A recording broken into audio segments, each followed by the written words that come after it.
What is the best diet for an autistic person? Let's talk about it. My name is Dr. Ruth Dutton. I'm a board certified adult psychiatrist, and I'm a metabolic psychiatrist, which means that I look at the overlap between mental health and metabolic health.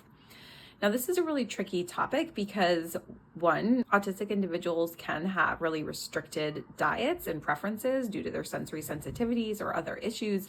And so expanding their palate or eating foods that they're not comfortable with can be really challenging. And two, of course, when we're talking about improving symptoms, we're not talking about curing autism, but it's more so if there are things that are bothering the patient as far as their functioning or maybe comorbid psychiatric conditions, there are changes that one can make to their diet to improve their symptoms. Now, all that being said, of course, fed is best. I would rather a patient be eating junk food than not eating at all, even though obviously it would be preferable that they are eating whole foods and more nutritious foods. But assuming that I'm talking mostly to autistic adults with lower support needs, this is probably less common of an issue. So we do know that eating ultra-processed foods in the autistic population can increase issues like difficulty with organization, executive functioning, even language with higher support need kids. And so limiting intake of these types of foods is going to be beneficial. And this is across the board pretty much for any psychiatric condition, and trying to eat more of a whole food diet.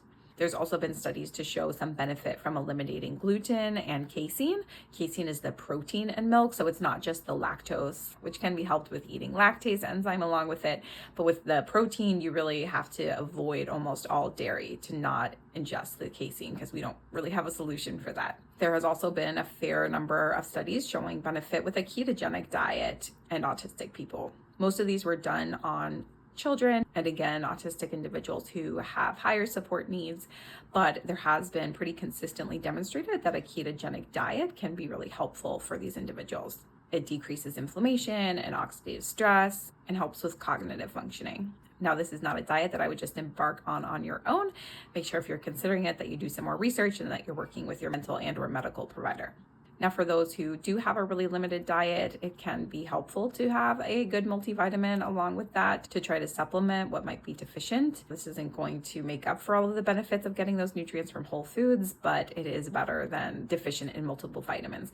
And that being said, I would also advise getting labs if you're concerned about the quality of your diet, or if you're just having mental health symptoms. It's important to rule out any sort of vitamin deficiencies.